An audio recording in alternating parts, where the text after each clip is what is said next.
Hello, hello, and happy Monday, everybody. Hello, let's get this party started. I hope that you are well. Thank you so much for joining me today. I am Karissa Span, the landlord and tenant coach. This is what I do each and every Monday at 7:30 p.m. So today is all about Q&A Ask Karissa. And so if you are a landlord or a tenant, if you have questions pertaining to anything, property management, landlord and tenant related, that's what this segment is for. I promise you that this will be an interactive session. So if you have questions, go ahead and drop it in the comment section. For those of you who are new, who are tuned in for the very first time, let me say welcome to my channel. Thank you for tuning in on my Facebook page as well as YouTube. So any questions, any comments that you have, I will be addressing them today. All right, so today is all about Q&A. I know that some of you have had questions. I've received your emails. I received your text messages. And I checked my DM just recently. So I will be answering all the questions that I have so far. Please don't be a stranger. If you can hear me, if my sound is okay, in the comment section, just go ahead and say, hey girl, hey. All right, I want to greet some people who are here. Hello, Sissy. Thank you so much for tuning in from Brooklyn, New York. Hello, Maria. Thank you so much. I am trying to work through the technical difficulty, my team and I, so I hope that the sound is okay. Hello, Lynette, thank you so much for tuning in from Charlotte, North Carolina. Charlotte is checking in. Hello, Lynn. Thank you so much, beautiful, for tuning in. Hey, Dee. Thank you, sir. Hope that your day was well. Hello, Kimberly Parker. Hey, girl. Hey. So we have New York is in the building. South Carolina is in the building. Charlotte, North Carolina is in the building. DC metropolitan area. I see you all. Listen. So again, I'm just going to be answering questions today. Some questions have come in. So if you see me looking down, I'm looking at some of my emails and my text messages that have come in today. So the biggest question I received so far, I received four questions, and it's along the line of courts. And people are asking, Karissa, are the courts open for landlords to take tenants to court? I received the question, that same question, from a tenant who has obviously been delinquent on their rent, and they wanted to know if their landlord have the right to take them to court right now. And so in many jurisdictions, yes, the courts are open and they are starting to schedule cases, and courts, the judges, they are actually hearing cases. And so if you are a landlord and you've been waiting for the day or the time, the opportunity to take a tenant to court for non-payment of rent or lease violations, please contact your local courthouse just to confirm that cases are being heard. Please also check for any changes or updates. So I do know that because of COVID, that many jurisdictions have changed the requirements for landlords to take tenants to court. So whereas before a landlord could send a 30-day notice, now things have become a little different. And in many areas, a lot more complicated or challenging. So please contact your courthouse. Please make sure that if you are not knowledgeable about landlord and tenant laws, that you go ahead and maybe contact an attorney, because the information that I give is not legal advice. It is the industry's best practice. And so this is why I said to check the county courthouse, the city courthouse, wherever that rental property is, so that you'll know firsthand what is required of you. You know the timeline, you know how many days you need to give your tenant. And in some places, you also have to translate the leases. And so, for instance, if you have a tenant who speaks English, and then you have another tenant who speaks Spanish or Amharic, I know I just messed that all up. But if you have tenants who are foreign, in many jurisdictions, you will have to translate that lease into their language. So find out what you are required to do in that particular jurisdiction. All right, so let me go to some questions that have come in. All right, so my first question is, do you have to pay late fees when you go to court or just the rent? Great question. So tenants, if you have a question pertaining to late fees. It just depends on where you are located. Number one, contact the courthouse because many courts are allowing landlords to now charge a late fee. So if you have to go to court, you may be responsible for the rent plus late fees or just the rent. So please find out from your particular jurisdiction what is required of you. Okay. Hey Pete, thank you so much. You are right on time, Pete. Thank you for joining us today. So Pete, today I am answering questions. So this is just Q&A. This is what we do monthly. You already know. But for those who are just tuning in for the first time, I just wanted to just explain the process. So I'm not going to go in any particular order. I will be answering questions in the order that they have come in, either by text messages, emails, or my DM. All right. So here is another question. If you have COVID and you have a court date, how would you go about handling that? Great question. And so if you are sick, if you have COVID, if you are ill and cannot make the court date, I would recommend to contact the courthouse first thing in the morning. If you know, for instance, if maybe you're going to be in a hospital, you have scheduled surgery, and you know in advance, I would say contact the courthouse in advance, let them know that you have a medical emergency or you have a medical appointment and you will not be able to make the court date. Ask the county's clerk who answers the phone, what can you do to reschedule that court date? Don't just assume that because you have COVID or because you are sick, that they will automatically excuse you, because I don't know the circumstance. I don't know the situation. True story. I had a tenant who I had been back and forth to court about, right? And every time I went to court, this particular person, they called the courthouse the day of the court case, and they kept telling the judge, well, I can't make it. I'm in a hospital. I'm sick. I don't have transportation. I'm in a wheelchair. And so I guess the judge finally felt my pain because I was really tired of hearing that. And not to say that your question is not legit or honest, but you have some people who abuse the system. And so obviously I was frustrated because I spent gas, time out of my day running back and forth to the court building. And so after that fifth time, the fourth time, the judge was like, okay, we're going to give them one last time. I was really upset. So that fifth time, the judge remembered, just looking at the documents in the court system, that this particular tenant had rescheduled it and came up with an excuse every single time. So that fifth time, the judge did allow my attorney and I to move forward with doing what we had to do in that particular court case. So it just depends, but that's a great question. Please contact the courthouse to find out what you can do if you cannot make it. Obviously, and in a lot of places, the courts are done virtually. So some cases are being heard in the courthouse and some are actually done online. So it just depends on how it's being conducted. So hopefully, to the person who asked this question, hopefully if you know someone who has a court case coming up, hopefully it's not virtually, because if it's a virtual type of setting and you're not in a hospital, I'm not sure how the judge is going to handle that. All right, Kimberly, let me come to your question. Are there different rules on evicting senior citizens? Well, that's a great question. Now, especially in jurisdictions, Kim, where the laws are strongly in favor for tenants, yes, the courts, they will look strongly upon and in favor of seniors, because they recognize that sometimes seniors, they may need a little assistance.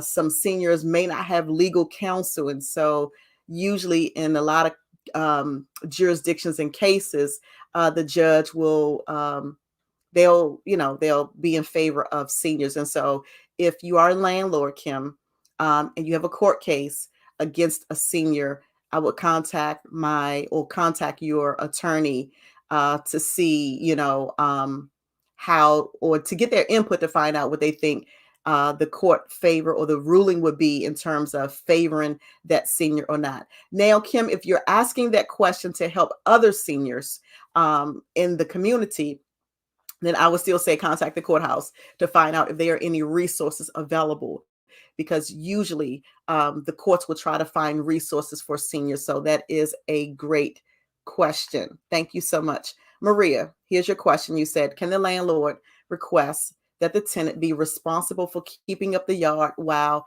renting a house? Absolutely. And Maria, I would take it a step further.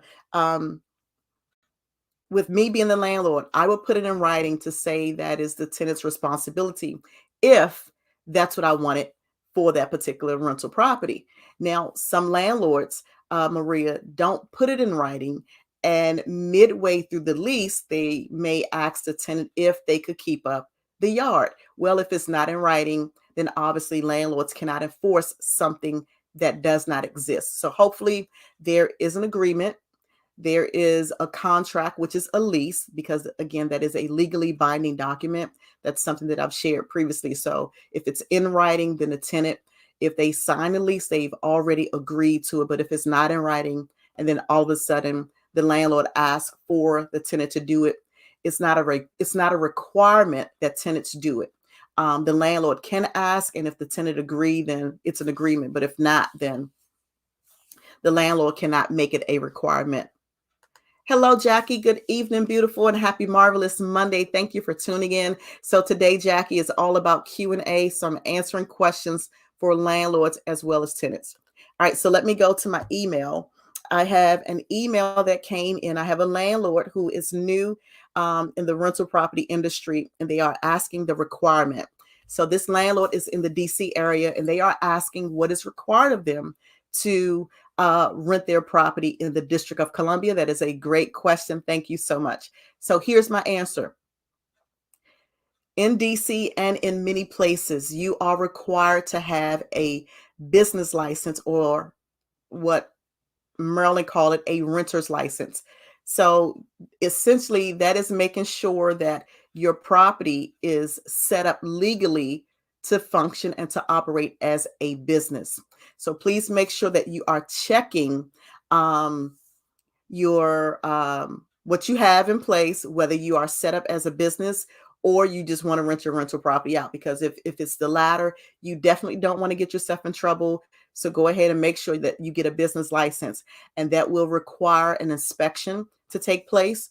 So DC has an inspections office, which is ran by the Department of Consumer and Regulatory Affairs. They will send an inspector out. Now, don't be alarmed when the inspector comes, because when you are trying to get a business license, they will do an inspection. It doesn't cost you anything extra. You pay that one fee, and that includes the inspection. So when the inspector come out, they're going to look at the rental property. So if it's a house, if it's a condo or a townhouse, whatever the structure is, you're going to pay the fee. They will schedule a date for either the inspector to come out or to have the inspection conducted virtually. Now, if there are any things that are deficient that needs to be completed or done in the property, that inspector's job is to let you know what you must do in order to legally operate that rental property business. Here's where some people get upset because they don't like to fail inspections. But here's the thing. Inspections are only in place to make sure that the rental property is decent, safe, and sanitary. So you want an inspector to come out and let you know if you have issues, because I would rather, as a landlord, have an inspector to tell me, well, Karissa, this is what you need to do. Karissa, do A, B, C, X, Y, Z. I would rather have that happen versus me not knowing about needed repairs. Something happens in a rental property, and the tenant turns around and sue me. And so having that inspection done is definitely a good thing. Don't be alarmed. If you get a list of repairs or renovations that are needed, go ahead, take care of those renovations first, because sometimes spending a few hundred of dollars on repairs is a whole lot cheaper than the thousands of dollars that you'll spend if something happens when you have a tenant and they take you to court. Great question. Okay, Lynn, here's your comment. Make it a part of the lease if you already have them in there. When you renew it, put it in. Okay, so this goes back to Maria's question about tenants having to be responsible for keeping up the yard while renting a house? Absolutely, Lynn. Make sure it's in writing. And if it's not in writing, if you are able to, or at any point when you're able to renew the lease, and if it's something that you want to add, go ahead and have that language added into your lease at the point of renewal. Thank you for that, Lynn. All right, so let me go to my next question here. Does your apartment insurance have to cover the expense for bed bugs, or does the apartment complex covers it? Great question. Thank you so much for that. So when it comes to tenants and renters insurance, I strongly recommend to get as much coverage as possible that will help you in the event that there is a situation where there's a pest control issue, and you as a tenant is responsible for paying out of pocket. I do know that bed bug cost is not cheap. I have paid in the thousands of dollars for a rental property that I've managed where the tenant was responsible for the infestation. However, when that owner initiated the lease before I came in to assist them with this rental property, this owner did not put it in the lease saying that it was a tenant's responsibility. So if it's in the lease and as a tenant, you sign that agreement acknowledging that you are going to be responsible for the cost of infestation if you don't report it timely, please make sure that when you are contacting insurance companies to get yourself some good renters insurance, see if that is a clause, how much more that would be if it's not included. There are different options available for tenants, so there's no harm in asking that question. And if you are a tenant watching and you do not have renters insurance, please check into that, because you may be surprised that renters insurance is not really expensive, and it could definitely cover a lot of expenses that the landlord won't pay if something happens to you or your rental property, or if you are found negligent for any particular reason that your insurance policy will cover. So thank you so much for that question. Hey, Sam, thank you for tuning in. You said, how is DCRA inspection different from DC housing? Great question. So when it comes to DCRA, Sam, those inspections are pretty much making sure that the property meets the code for the District of Columbia. Now, when it comes to any particular housing subsidy program, usually, Sam, there is an inspection to make sure that the property meets the criteria of that particular program. So for the DC Housing Authority, I do know that that is a federally funded program. If it's, well, let me just say that if it's the Housing Choice Voucher program, if it's a federally funded program, the Housing Authority is required to make sure that that particular property meets the federal code, right? So you have federal codes and then you have city or local codes. But usually that particular city or jurisdiction, their codes, let me just back up, in any housing program, those codes will likely line up with that particular city or jurisdiction. So in DC, Sam, the voucher program, they will adopt not just the federal codes, but they will also adopt DC codes. DC Consumer and Regulatory Affairs, DCRA, they will make sure that if there are complaints, and these are completely separate from the DC Housing Authority. So if a tenant has a complaint, or let me go here, if a neighbor has a complaint about the rental property, they can contact DCRA. True story. A property that I currently manage, the neighbor contacts me at least, I cannot even make this up, the neighbor contacts me at least 3 to 4 times a week because of the tenant that's in the rental property. And if I don't take action, that I'm sure that neighbor will contact DCRA, who then come out and possibly fine, not me because I take care of repairs, but they will fine a landlord or owner if the property is not clean, maintained. Sam, I have seen owners get a fine for trash, okay, where a tenant may have put bulk furniture such as a sofa, dresses, mattresses outside and don't notify the landlord, right? And so DCRA came out because obviously somebody called to report it. So DCRA, they came out, they verified that there was bulk trash, so that it was improperly disposed of debris and waste. And so owners can be fined. So DCRA inspectors are very different from the Housing Authority inspector. So if you do get a complaint, if you do get a fine, if you get a notice of an infraction from the city inspector's office, go ahead, take it seriously, because if you don't respond and they fine you, you'll be responsible for paying it. But if you act promptly, then sometimes, and in many cases, you can send your response in, Sam, with a picture or invoice, saying, hey, I received this infraction. However, I'm not, how would you word it? I'm not responsible for the fine because we took care of the repairs. Please see a copy of the invoice that's enclosed or attached so that you can dispute it.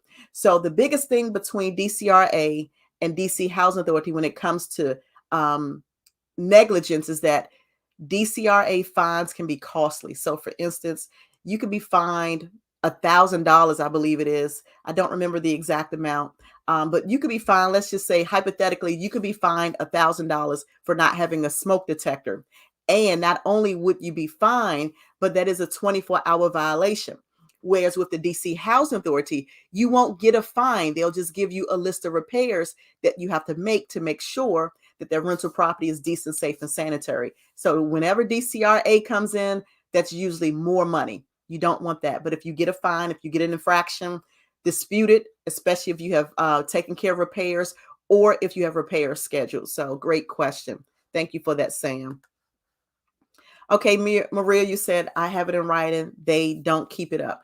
Okay, so if you have a tenant who is not adhering to the lease, go ahead and send them a letter, Maria, letting them know, hey, this is just a reminder that according to the terms of the rental lease agreement, paragraph, and then state the paragraph A, paragraph 3D, which states that you're responsible for the upkeep of the yard.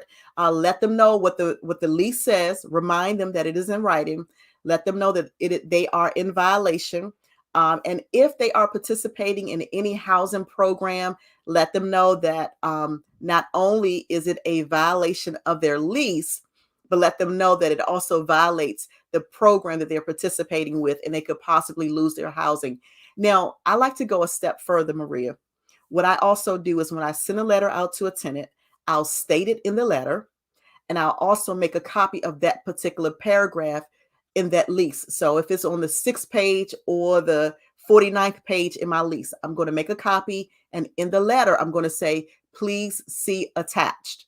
Because if I have to take them to court, it's not what we know, is what we can prove, right? So I'll be able to have the letters showing the judge, Your Honor, I've notified the tenant that they are violating the lease on January the 10th. I notify them, Your Honor, on December 27th.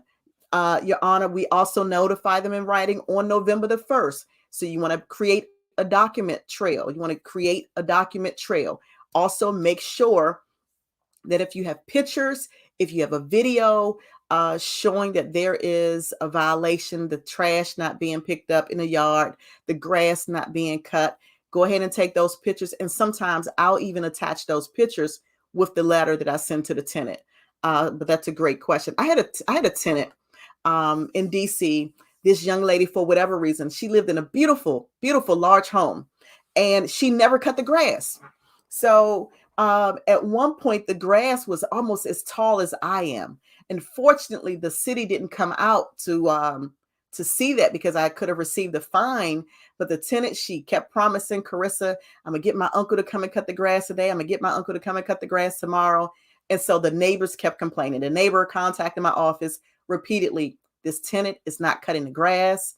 It's a large single family home. It was in an area where snakes enter into the yards. And so obviously all the neighbors, they were concerned that the grass was not being cut. So I just had to remind the tenant to say, hey, listen, I really don't want to take you to court for this, but I could. So please make sure you get your uncle to cut the grass. I did also let the tenant know that, listen, we could take care of this problem for you. However, you will be responsible for the cost. I'm not sure how much that's going to be. And I can't guarantee that it's going to be cheaper than having your uncle to come out and do it. So I put it back on the tenant. Would you like for your uncle to do it, or would you like for me to send someone? But the grass must be cut. Let's say today is Monday. I'll let the tenant know the grass must be cut by Wednesday. So definitely put it in writing. And I know that because the courts are slow in opening back up and hearing cases, Maria, that sometimes these tenants, they recognize that, you know what, I'm not going to court right away, so I'm not really worried about that. But the courts are now starting to hear cases for violations of the lease. So have that conversation with your tenant. Remind them that it is their responsibility to take care of that. But definitely send it to them in writing. And I know that sometimes people don't, as a landlord, you want to do the right thing. You have a heart for helping people. You want to provide a decent rental property so that families can live in. And unfortunately, you have some people, you have tenants or renters, if you will, who don't appreciate good landlords that want to really do the right thing. So have that conversation with your tenant. And hopefully it doesn't have to get to court level. But if it does have to get to court level and you find yourself going down that road, just make sure that you have created your paper trail. All right. All right. So let me go to my next question here. So you're saying when you sit out bulk items on your property that you are renting or owned, you have to notify your neighbor. No, thank you for that question. No, I'm not stating that you have to notify the neighbor. I may have misspoken. In that particular case, what I was trying to convey is that when tenants sit bulk items out, sometimes neighbors will complain to the owner or the property manager to say, hey, listen, there are items out, or sometimes the neighbor may not even contact the owner. In that case, the neighbors can contact the inspector's office to complain that there is trash out there, because what happens? Think about what happens if there are large items of trash out there, or just trash in general, that was sit for days at a time, for weeks at a time. Things begin to happen. It attracts rodents and all types of uh, not so great on the eye type of situation. So in cases where that is an issue, neighbors of that particular rental property, they can contact the inspector's office. And so that's what I was trying to convey. But thank you for that question so that I can clear that up. So whether you are the tenant, someone who is renting, if there are bulk items that are set out, please contact the landlord or someone, whoever is responsible for getting those items picked up, because we usually, as housing providers, we usually don't want trash all over the yard, because it's just not good to look at. It's not good to smell, and it just creates a whole bunch of other issues. So thank you for that. All right, so let me go to another question that came in.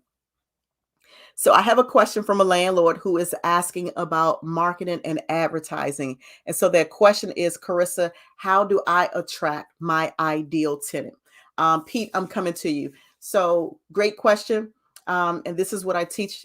This is what I share in my coaching program for my landlords in my master strategy program.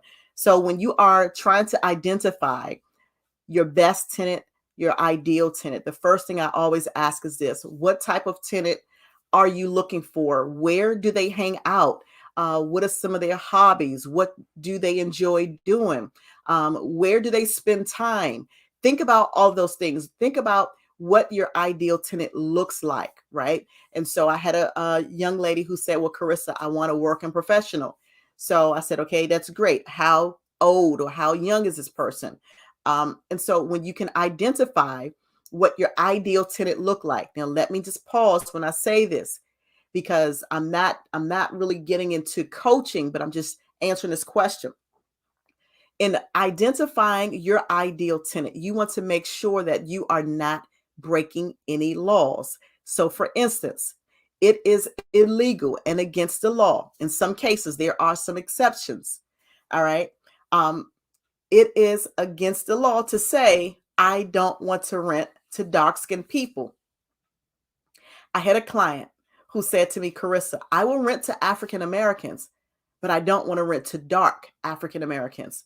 And although I understood based off of what they shared with me, I understood the reason for that, but that is still discrimination. So they didn't understand that it was discrimination because they said, well, I will rent to African Americans. And that's good, but you can't rent to a particular color, okay? Because that violates fair housing laws. So please make sure that when you are looking for your ideal tenant and you identify what that person looks like, that you are not violating the law. All right. Pete, you said in Baltimore, you notify bulk trash. They'll let you know what day they're coming. Place the bulk trash out the day of.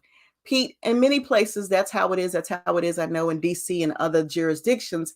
But sometimes, Pete, you have tenants and renters and people who don't know to call or to contact bulk trash. And so they'll just put their things out because maybe they're moving or maybe they're getting their tax refund, they're purchasing new items and they're getting rid of old stuff. There are all sorts of reasons why people get rid of stuff, Pete, and they don't know to ask. And so, but I definitely agree with you. You said what someone actually said that, yes. And so, but that conversation came about because I help people to identify their ideal tenant and how to market and advertise towards that particular population. And so, in a moment of honesty and transparency, yes, they did say that to me, and they said it in a safe place. So they know that when they share that information with me, they will not get in trouble, because if they say something that violates the law, it's my job as a landlord and tenant coach to educate them on what they can and cannot do. So, yes, someone actually did say that. Because I ask those questions. I want people to know. I want people to have an idea. I want people to have a working knowledge of what they can and cannot do. I want them to understand, okay, if you want, for instance, Sam is a landlord. He has multiple tenants, right? So Sam has market tenants. Sam has tenants who are in some sort of housing subsidy program. And so if a landlord has a preference to say, well, I would love to rent to participants in a voucher program or some sort of housing subsidy program, that's their choice. They can say that. And so I help them identify, okay, well, if that's the population, then now let's create a strategy where we can market and advertise to that population of tenants. I had a company, one of the largest family-owned investment companies. I took them on as a client many, many years ago. They had never rented to the affordable housing population. They've always only rented luxury high-end rentals. And so when they came to me, obviously they needed some assistance. They needed someone who was knowledgeable and specialized in affordable housing, which is what I do. And so I guided them on how we would create a marketing campaign and a marketing strategy to reach that population of tenants. Is it against the law? It's not against the law to know what you want and to market towards it, as long as it is not discriminating. So yes, people can actually say that, Pete, in a safe place and be okay. All right, let me go to my next question. If you're watching, if you're just tuning in, I'm answering questions today. So today is all about Ask Karissa, Q&A, landlord and tenant questions. So if you have a question or comment, drop it in the comment section. I am now looking at some emails that have come in. Okay, so I have a landlord who is asking about the lease renewal. She says, Karissa, I have a tenant who's been in my property for 6 years. She refuses to sign the lease renewal. I've never asked for one. I'm now asking for a lease renewal so that I can change the terms of the lease. What should I do? Great question. Okay, so if you are a landlord and you have a tenant who refuses to renew the lease in a jurisdiction where this particular landlord is in DC. So DC is a little different. Okay. This is not the answer for every area, because, for instance, Maryland, you can renew the lease. In DC, it is not a requirement for tenants to renew the lease. Tenants can actually refuse to renew the lease in writing in the District of Columbia because DC is pro-tenant. Okay. So, for instance, in Prince George's County, Maryland, if a tenant refuses to renew the lease, the landlord can still take that tenant to court. Well, that's not the case in DC. So, my answer for this question may not be the same for your particular jurisdiction because I recognize that Atlanta is watching. I have Brooklyn viewers who are watching. I have Charlotte, North Carolina viewers who are watching, and the laws are going to be different or could be different just depending on where your rental property is. So, for this particular landlord, they have a tenant in DC. This tenant is refusing to renew the lease, although this landlord has never asked for a lease renewal. So now this landlord, they recognize that because they have obviously watched me on these Mondays when I do these free landlord and tenant sessions, they recognize they would like to change some of the terms of their rental agreement. And so, unfortunately, my answer to you is you cannot require in the District of Columbia this tenant to renew the lease. If they don't want to sign it, you can take them to court, but no judge is going to put them out or evict them because they refuse to renew the lease. True story. I have a young lady who moved into an apartment.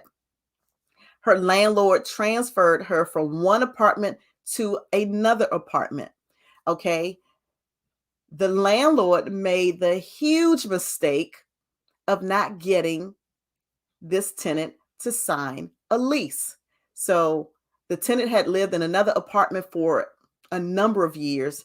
Something happened, and so this landlord let this tenant move into another apartment, nothing in writing, no lease. And so now this landlord is pleading and begging and asking this tenant to please enter into a rental lease agreement. And the tenant absolutely refused in Washington, D.C. And guess what? There is nothing that this landlord could do about it. So please make sure that you understand the law for the jurisdiction that your rental property is in. I manage property. I have property in multiple jurisdictions. And so how I treat one tenant, I can't treat another tenant in a different jurisdiction the same way because the laws are different. So sometimes tenants will cooperate, sometimes they won't. So this is why I tell people you can always catch more bees with honey than you can with vinegar. So in other words, please don't be mean and be nasty as a landlord or a housing provider and turn around and expect a tenant to do what you want them to do. Okay. Sometimes it just doesn't work in your favor like that. Now, if you are not violating the law and the tenant is violating the law, then obviously you can take the tenant to court for violating the terms of their rental lease agreement.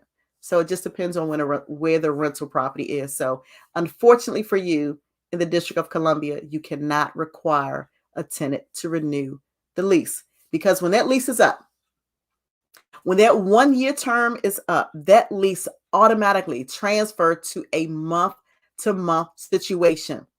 How long could that tenant stay there? Forever, as long as they are not violating the lease and as long as the rent is being paid on that rental property. Unfortunately, that's how it is. And in other jurisdictions where it's pro-tenant, the same thing applies. So that's my answer to you on that. I know that that's probably not what you want to hear, but I just wanted to answer that question for you.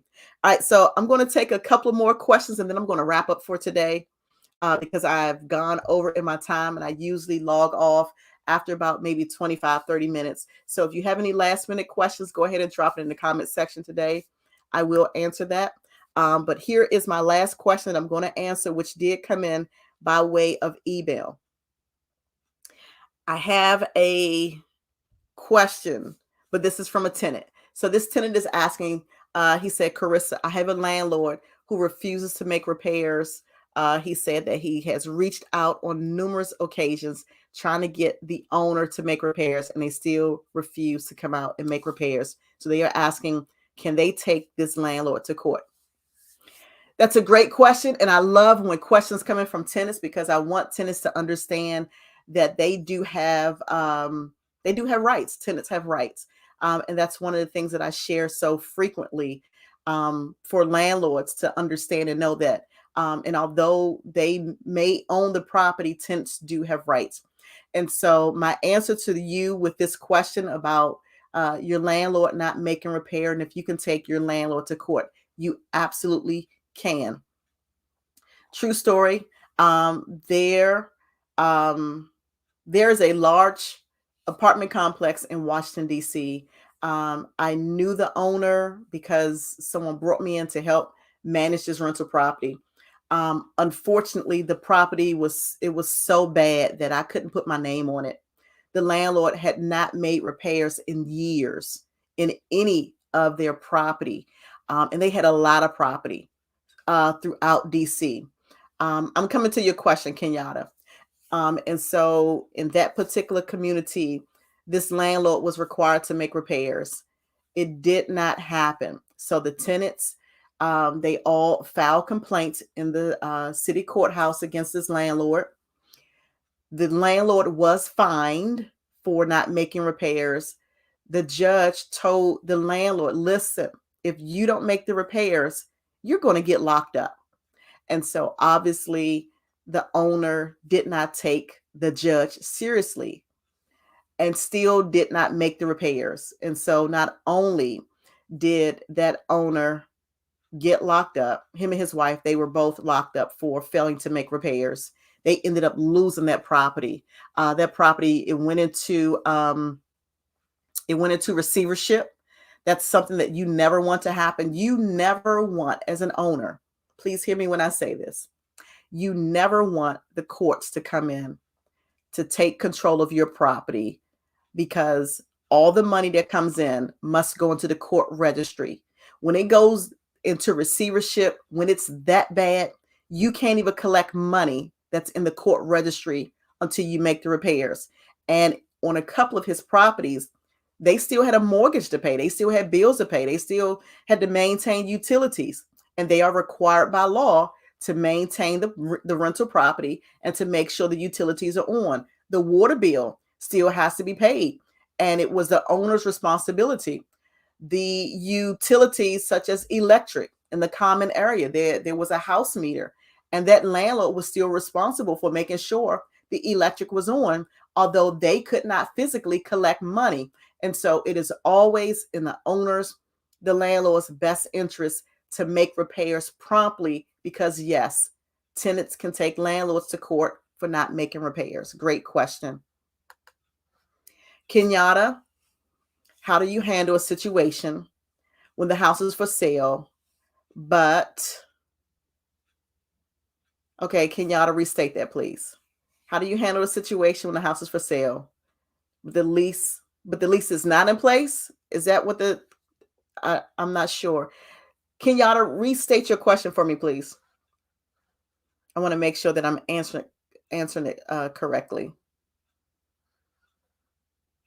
Okay, so Kenyatta, let me just take a stab at this. So how do you handle a situation when a house is for sale, but there is no lease in place? It just depends on the jurisdiction.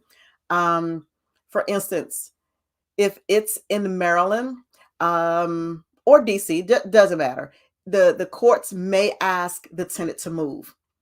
If it's a possibility that, okay, here is the clarification here, when the lease is still in place. Okay, so if a house is for sale and a lease is in place, it depends on the jurisdiction.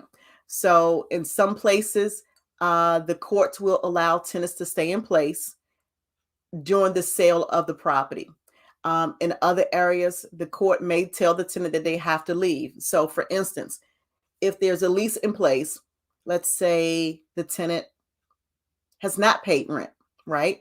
For whatever reason, the judge may ask the tenant to move or give the landlord permission to file an eviction if the tenant doesn't move. So it really does depend in some area. So for instance, and I always talk about DC because DC is just so pro tenant. DC is one of the worst areas. Okay. Let me just say that. And I know some of my colleagues don't like me saying that, but it's the truth. And I believe in shooting straight from the hip. So in areas such as DC, Kenyatta, I know that you know this. When there's a tenant in place, that new owner, unless they are taking possession of their property um, for themselves for personal use and occupancy, they may not be able to force that tenant out. And so I would always check with the laws in that particular jurisdiction to find out what is going to happen. So for instance, with me purchasing property, I usually will not look if it's a property that I want to maximize my income, right? On that particular property that I'm purchasing. I always want to purchase a property that's vacant. I don't want a tenant in there. Here's why.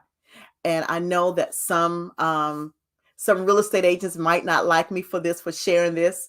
But usually what happens is if you have a tenant in place, if you're purchasing a rental property, you're purchasing a home that has a tenant in place, sometimes the most that you can get for the rent is what is currently being paid. So there may be a slight percentage increase that is allowed, but for the most part, let's say for instance, if the rent is $600 a month, right? This tenant has been there for 50,000 quadrillion, zillion, billion years, okay? That's not a word, I just made it up, right? So a tenant could be in the property for that amount of time, right? Paying $600. But now the market has changed. Everything is being built up. They're building up the whole community, Kenyatta. They're throwing up new homes. The value of the property has increased. You want to come in, you want to purchase the property, right? And you want to take the rent from $600 to $3,400. Well, you can't increase the rent like that because there is only so much. There's a percentage. There's a rent increase index in many places where owners must abide by. So usually for me, I would not advise, okay, I would not advise people to purchase property where a tenant is in place unless, let me just state, and this is what I share in my coaching program, helping people to understand how to get the best bang for their buck, unless, all right, they do some research first, meaning that the potential owner, right? The buyer, if you're the buyer, you do some research, you get the rent roll, you get the ledger, you get the delinquency report to find out, okay, how much is coming in from that property. Has the tenant been responsible, and have they paid their rent each month? So if you do your research, the rent is along the lines of what you're willing to accept. And if it's a deal, go ahead and work the deal. But definitely do your research. If it's not working, don't do it. So that's my response. When the lease is in place, how do you handle a situation where a house is for sale and there's a lease in place? I like to encourage a cash for keys deal. All right. So cash for keys is when an owner comes in, or whether it's the buyer or the seller, they're trying to get the tenant out. So they're willing to pay tenants cash to give them the keys, meaning that they're willing to pay the tenant to move out of the rental property. And so I would just have that conversation to encourage the tenant to vacate, just depending on the budget. I have gone as far as offering cash for the keys. I've gone as far as offering storage. I've gone as far as being willing to pay for the security deposit and 3 months rent to get the tenant out. So it just depends on the situation and what that looks like. So if it's in the budget to do a cash for keys deal, that's a no-brainer. Go ahead and do it. But if not, check with the county to find out if in fact you are allowed, or if your client is allowed to, if you're the real estate agent, if your client is allowed to take this tenant to court for that lease. So it just depends. There are a lot of variables there, Kenyatta. All right, so I have one more question that came in by way of text message. Okay, I'm mistaken. All right, so that's it. My time is up. I thank you for yours. Listen, this is what I do each and every Monday. I share information for landlords and tenants to help the rental community. I am Karissa Span, the Landlord and Tenant Coach.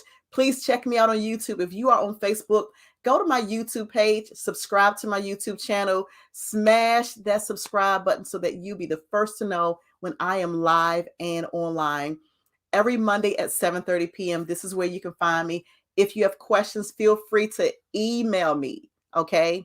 I am available. I will answer as many questions as possible when I'm online, but I recognize that sometimes time is just not on our side. So it's been a plum pleasing pleasure to have you here. I thank you for all of the questions that have come in today.